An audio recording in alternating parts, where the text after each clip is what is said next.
Ladies and gentlemen, I am your host, Keith Andrew, and you're watching the Keith Andrew Network. Like I said, my name is Keith Andrew, the one and only Keith Andrew. I'm here with Iris Bautista. I just want to say thank you for being a guest on my talk show. Oh, you're welcome.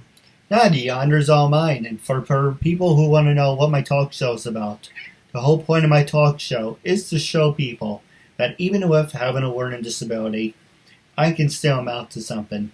And at the same time, I'm able to turn myself into an example for people out there dealing with any types of learning disabilities and disabilities to never give up and prove people wrong. Prove to them that labels do not dictate who you are and who you're going to be, and to prove to them you can amount to something. So hashtag break the labels.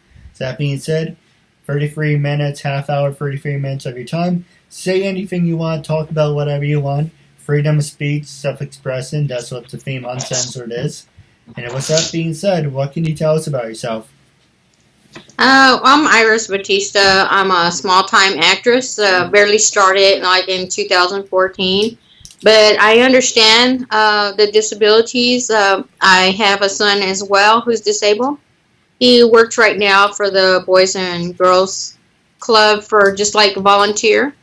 I also am partial disabled myself, so I concur for what you're trying to say. Like, we are people and we are humans. I understand where you're coming from right now.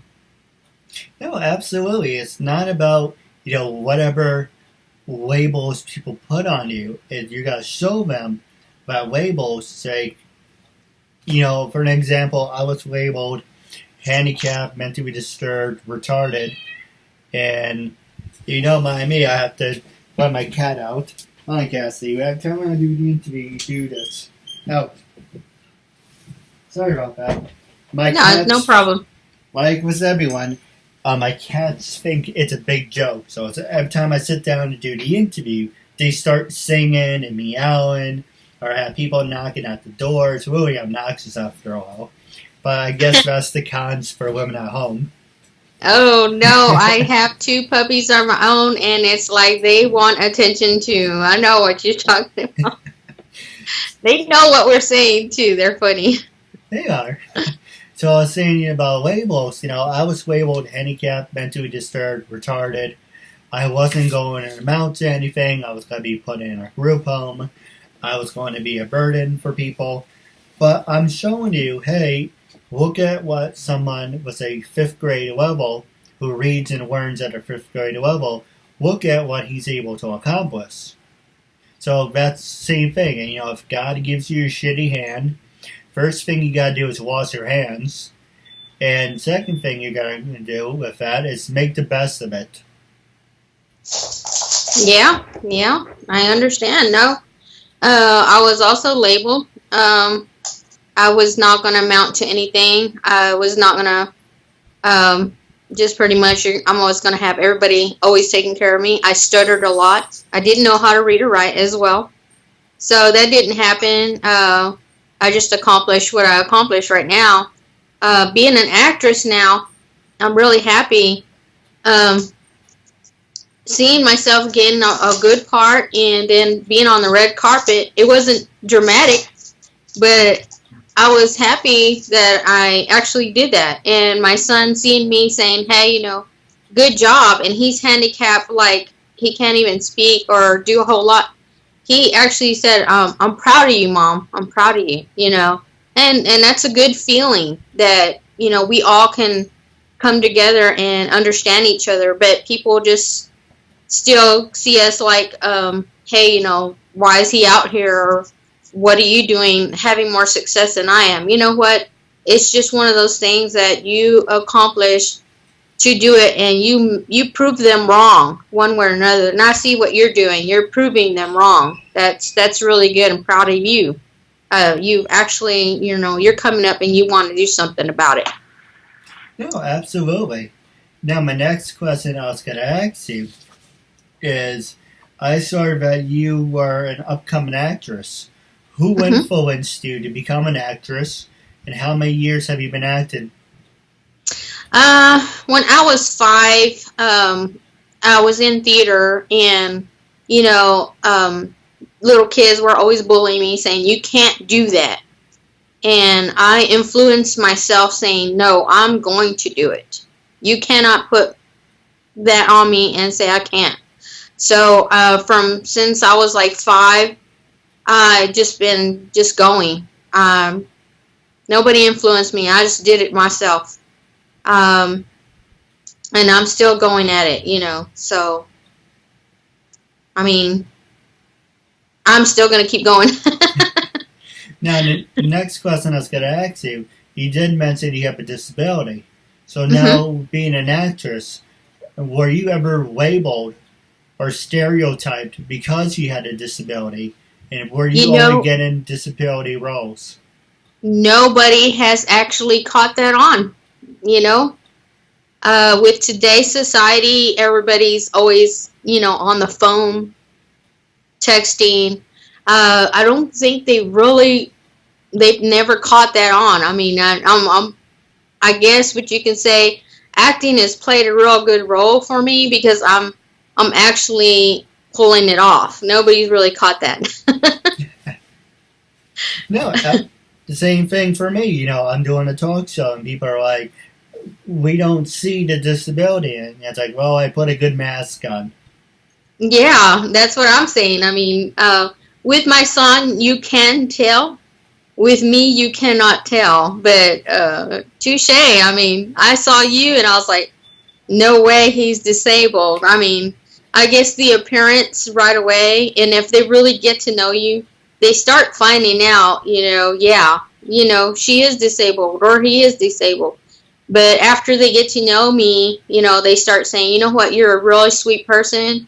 I'm sure they say that to you too.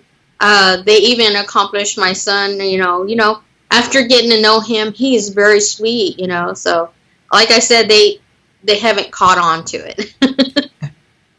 Now, the next question I was going to ask you is, have you ever done any feature films, or are you like independent? So, like, have you ever done like commercials?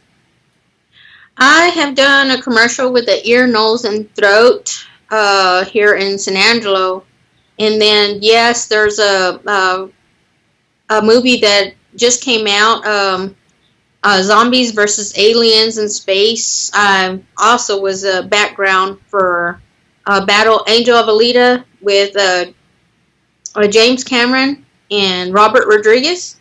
I got to stand right next to mostly all the characters, which was really nice. From Deadpool, I guess Michelle Rodriguez. Like I said, they don't, you know, if you listen and they tell you what to do, like go do this and go do that, they haven't caught on. So, you know, it's just obedience, you know. I don't think they know that we pay attention really good, you know. And so, you know, we're out to get what we want, you know. And those are the feature films. And then there's another red carpet we're supposed to be going to. It's called Loophole with Jill. And the first one that I did, which was One Church with Bill Ryan. He's really a nice guy. I mean, he just kind of threw me in there and said, hey, can you play a role of a pregnant lady? Well, you know, all women have been through labor, so that was easy. So it's just been a fun adventure, you know, and those are the feature films I've been in. Pretty soon here, I'll be doing commercials. Oh, absolutely. Now, my next question I was going to ask you is, so you were a model. What did you do first? Were you an actress first, then a model, or a model, then an actress? Actress first. Model, it's kind of sway because a lot of people, I guess when it first came out, they wanted you super thin. I'm kind of a little bit, you know, size 5-ish. They don't want that. It's kind of still a little bit hard. So I would say an actress first. Now, what were some of your favorite magazines that you modeled for? Like I said, I have not gotten there yet. I mean, I'm still trying. It was going to be for one of them. The guy was kind of hazy. So really backed out on that magazine. I think it was called Fashion Magazine. he was a little hazy, so I'm not sure. In my mind, people are just not right sometimes, So when they're a little hazy, you kind of tend to like, okay, I may be disabled, but I'm not dumb, Yeah. so you back away. What about, I sort of, you were a former martial artist. Have you ever gotten like a black belt, red belt? I have not gotten any of the belts. The only thing that I do is mostly practice a lot. I have been a corner lady for Fabian Butler when they were fighting the fighters. Got to know Joe Rogan. Let me see. I guess I've gotten to know Eddie Bravo. They do a lot of mixed martial arts. Like I said, I was a corner person. Of course, in the training, if anything was to break out of nowhere, of course, yeah, I'd probably know what to do at that moment. I've never really gotten one-on-one with anybody. All right. Well, have you ever thought about being a pro at it? Have you ever thought about going into MMA? No. For the fact of I guess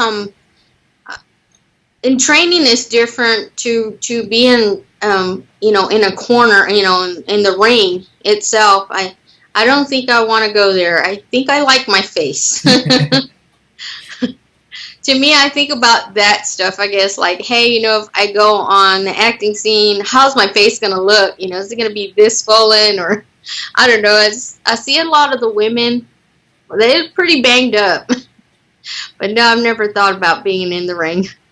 That's true. And it's like the saying from Fester Shalom, it's not about how hard you can get hit. It's about how hard you can get hit and keep moving forward. Because that's what winners do. Yeah, true. Then the next question I was going to ask you, I don't know if these were like two separate things or maybe one thing. I saw that you were a lifeguard photographer. Yeah, I went to ASU, trained as a lifeguard. That is a tough task. I mean, even today, if I was to run a couple of miles, it's hard. To be a lifeguard, I mean, that was a pretty scary moment for me, I think. You have to hold a couple of heavy bricks and go backwards. I mean, I think nobody knows about this. You got to go backwards, and you got to hit at least 10 feet, stay there for a while, and then come back up. I did not realize the hardness of that. And I kept thinking in my mind, I can do this. And my teacher coached me, you can do this. And she saw that I was going to cry. She goes, you can do this. You've gone through it almost all the way. This is your last test. You can do this. And I finally went ahead and said, okay, I can do this. And I went down there with that big heavy brick. I mean, it's heavy. And went backwards, came back up, and I passed it. It was a very hard task, though. Photography, I did not know it was such a technical, like the sizes of the film, the apertures, the things that you could do. That was also a challenge, but I passed that through, so yeah, it was hard. Okay. Now, my next question is, are you an online shopper or are you a retail person? And what I mean by that is, would you prefer to shop online and never leave your house, or would you rather have human interaction? I'd rather go out there and shop. I'm not an online person. I just don't, you can't really wear the clothes, I guess, and shoes online. I'm more of an outdoorsy. Yeah, I agree with you. I'm working in a store that's closing. I won't mention the name, but I did mention a couple times. But it is closing, and one of the things that's killing the store is, Target, Walmart, and online. So my new subject is, do you think the online shopping is killing the retail market?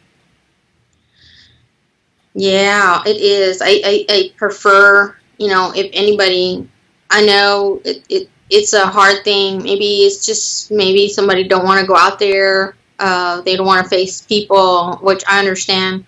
But, get out there, and go shopping. Put on those clothes, put on those pants. It feels good. To be indoor, it makes it more closed in. Your life is more closed in, and it just not a good feeling. You're going to get a package, and who's going to see you wear that? True.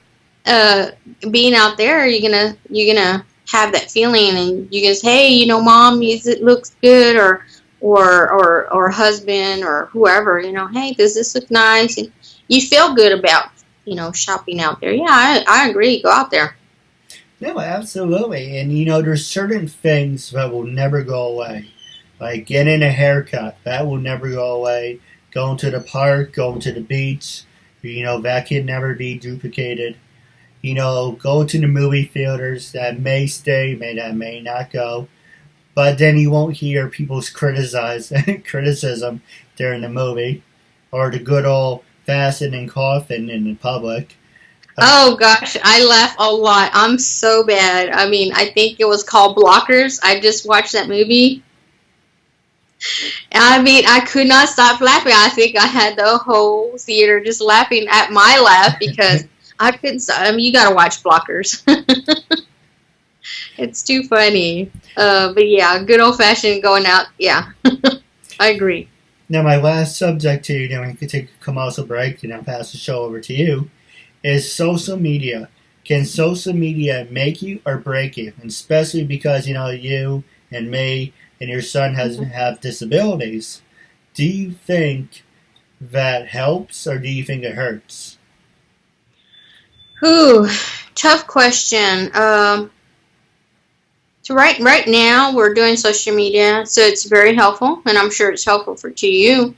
But there's some that are real negative, so it kind of varies. You know what I'm saying? Like, yeah, because it's like being out there. Somebody could be telling you something horrible in public, or social media can do the same thing. It just, it varies. No, I agree. Out of all social media, and first off, before I ask you about what social media is used, there's a lot of cowards out there. There's a lot of spineless, snibbling little twits out there that hide behind the screen and like, oh, I think you look ugly in this picture. Ten. And I'm like, okay, try saying that to my face and see how fun it is picking your teeth off the floor. So you have he doesn't try to make you laugh. He just have like spineless people thinking it's okay, but it's kind of like you wouldn't do that to somebody's face because you'd be walking around with a black eye or something. I kind of like don't like too much. Yeah, I understand what you're saying. I don't like too much confrontation.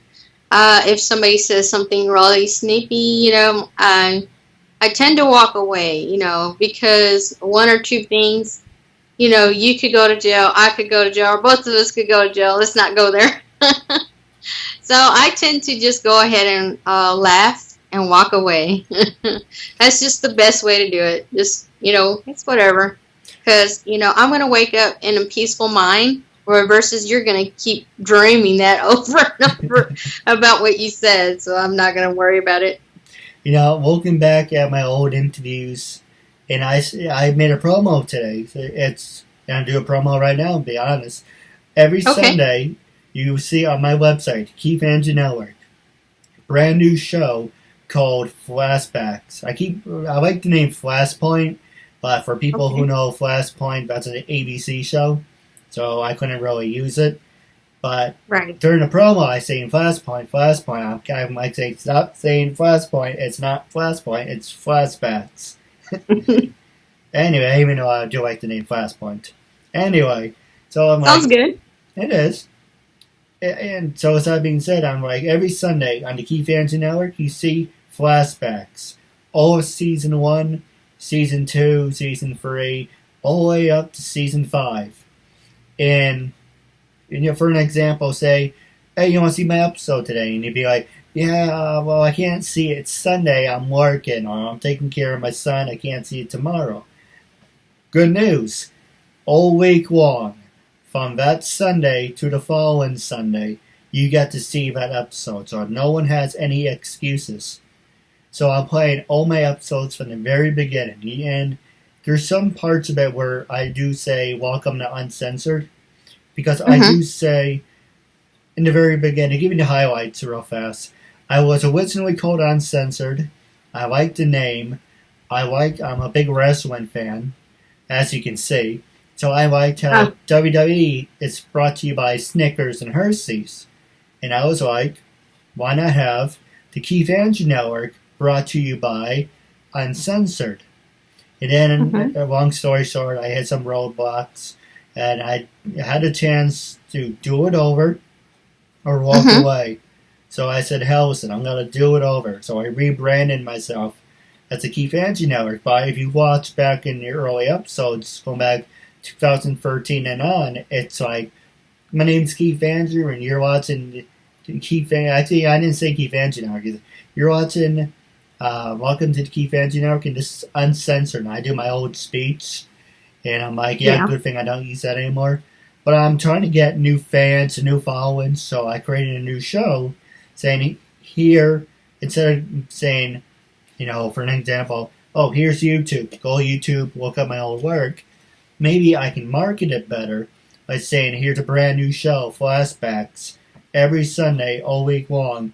Watch all my great episodes. And there's some of them where I said stupid things, like I made a joke, but I kind of came off racist, but I didn't mean anything by it, but I just did it for fun. And when I said it, I added, I'm just trying to make you laugh, or I wanted to see your reaction. But basically, doing my show, it's therapy for myself, because no one's helping me with this. It's therapy for myself. It helps me use my people skills. If I said something stupid, like, I don't know, we were talking about Disabled Lives Matter for one episode, I'm not going to carry that slogan on for every single episode. If I made a joke about it and we were both laughing, that's fine. As long as you're having fun with it, there's nothing wrong with it. If you're being nasty with it, that's where the problem begins. So, the highlights, I know I said a lot of stupid things for past 4.5 years, but I look at it for a learning experience, saying, okay, going forward, I guess you're a dog you raise, or your dog doesn't like me, but I'm saying, going forward, I'm going to show you, look at in the dog you raise, but I'm going to show you going forward, point A to point C, it isn't all black and white. You're going to see the transition, how I became a better talk show host over the years. From not being one to be seen to now I like to be seen. From saying stupid, goofy things to now being more serious.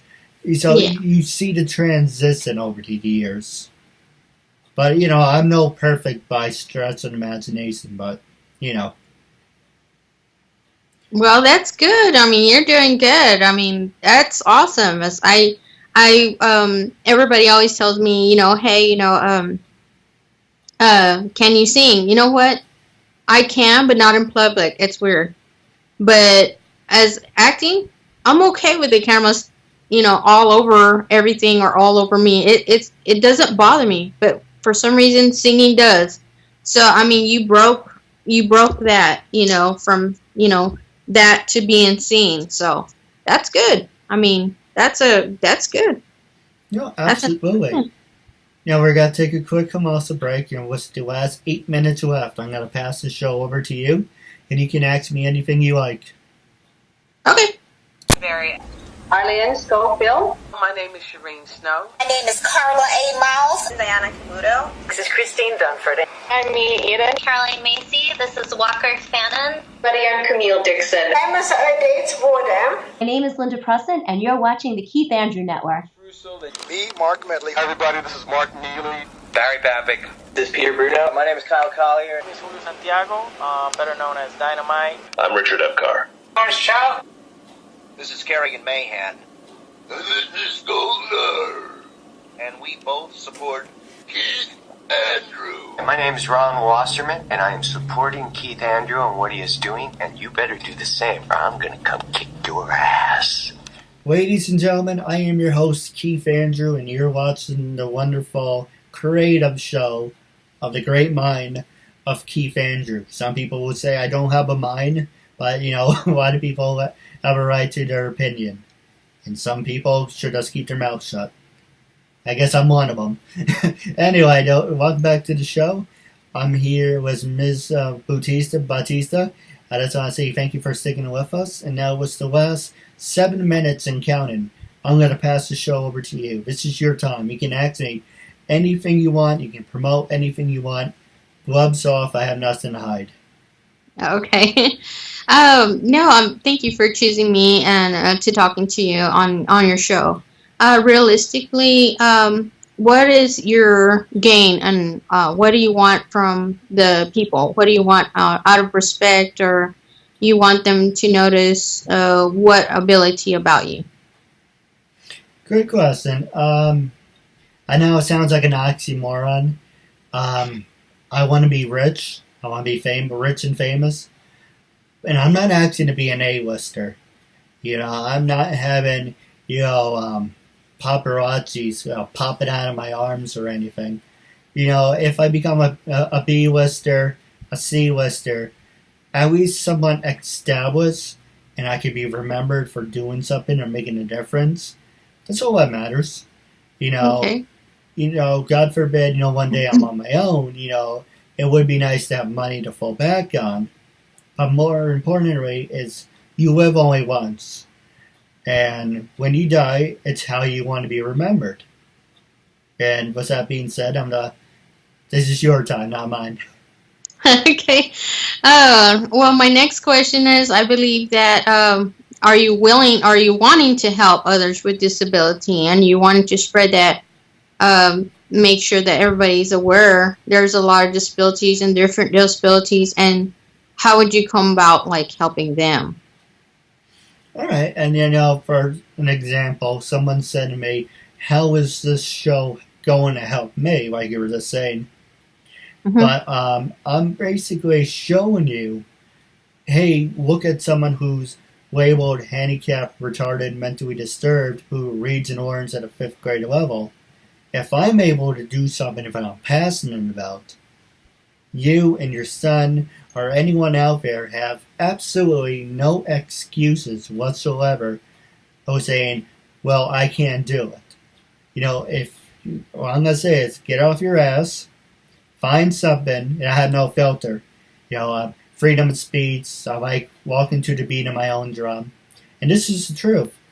For a long time I'm saying, poor me, I can't do this, I can't do that. Maybe things will come to me.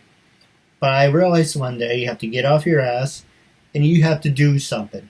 If you put this water bottle on the other side of the room, you're not going to be a baby about it and do like this, and it's magically going to appear in your hands. Yeah. You have to get up and you got to work towards it. And it isn't going to be an excess. It's not going to be, I'm not Derek Jeter.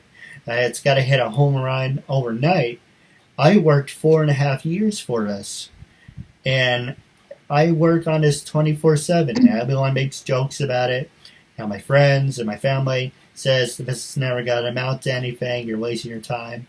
And I'm like, you know what? It's my life. It's my time. And I want to do this until I die. I'm not saying that to be cute. I'm not saying that to be funny. I swear to God, I want to do this until I die because I feel very passionate and strongly. You're very confident, yeah. About what I found that I'm capable of doing. And people can make whatever bizarre comments they want about me. But the bottom line is I'm a good person. I do stupid things. Okay, I admit that maybe I do bring things on my own. But I'm not perfect. Now, I'm never going to be perfect. Yeah. Okay. Well, that answers my question. And like I said, thank you for choosing me on this air. You know what? Like I said, I've pulled it off over the years, and like you said, yeah, I got off myself and off the chair and said I'm going to do for myself. And yeah, a lot of people over the years when I was in high school criticized me. Oh my gosh, you don't even know. And it brings out a lot of heartache and, just anger. But I think instead of bottling it up, I chose to use it as a work ethic. Hey, well, I'm going to do this, and I'm going to do this, and I'm going to work. And if they fire me, fire me. If they don't, they don't. I worked a lot of years, and I want to be a famous actress, really big. Being in the middle right now, I wash a lot of toilets for toilets for everybody, and it's funny now because I look back and I'm like, wow, I'm actually doing movies now. People were wanting me to be in their movies. People wanting a face, they say that I'm real sweet. I follow directions really well. Me cleaning their toilets, I look back and say, gosh, I'm not going back to that no more. Like I said, I've had jobs after jobs. I'm not mentioning any names, but a lot of people found out, hey, something's wrong with her. We keep repeating ourselves to her. She doesn't know what she's doing, and da-da-da, just stuff like that. And I'm sure you've had that same problem. And they just kept, letting me go, And my son was the same situation. He doesn't talk or nothing, but it's like he kept asking for a job. And he would tell you, hey, I want a job, just like that, And I would see their face, making that horrible face, like, why do you want a job? You need to stay home. He wants the job. Yeah. Let him have it, And I feel that's the way you felt. You want to do this. That's what you want. Let him have it, Why not let us have things, We want to be in the normal. If you can say that nowadays. What is normal? A lot of people ain't that normal no more. But yeah, that was me at one time. So that's why I'm trying really hard to succeed. I'm sure you're doing the same thing. And I'm proud of you. Yeah, I appreciate it. Now, I do have a couple questions for you off the air. But wrapping up our interview segment, are you on social media? Are you on Twitter, LinkedIn, Instagram? Are you on any of that? Yeah, I'm on Instagram. I also have Musical.ly. I do music challenges with a couple of kids there. I do Flipgram as well. I like to socialize. I like to explore, being like acting. I do a lot of stuff. I'm also doing belly dancing. I do it every Wednesday. So I got a show to do Saturday. Which that is a different topic. It's just to help women that have been battling with their spouses always abusing them, or just people in generally, So it's kind of like a fundraiser thing. So we're bringing in that money to help, around the world, pretty much a lot around the world. I didn't know how big it was, but yeah, I'm in social media in those places. Yeah, I used to be on Pinterest, but I really doesn't really, I don't know. Maybe it's just for sell stuff. It doesn't do anything for me. Yeah, not me neither. But I love Instagram. I love Musical.ly. Flipgram is awesome. I mean, I hit the charts up there. What about Twitter? I don't do Twitter. I think I had my account stolen. Oh, it's been like 4 or 5 years ago. Somebody hacked in, and it's now taken over by that person. So I just chose not to have one no more. All right. Now, my last question for you, wrapping up. When I first approached you to be a guest on my talk show, what was your first reaction, and what made you say yes? I thought, wow, this person wants to talk to me. That is totally awesome. And I was really happy. It made me feel joy and love and like, wow, somebody wants to talk to me, And at first I thought it was a scam, and I was like, well, let's just try it. But, yeah, that's my first reaction. All right. Well, how do you feel after being interviewed by me? Now I feel like I was really happy talking to you. Generally sweet, nice, and down to the bottom of everything. I liked the conversation, loved it. Yeah, I appreciate it. I'm looking forward to part 2 down the road. Wrapping up your interview segment. It was a real honor and privilege having you as a guest, and I'm looking forward to part 2. Okay, me too.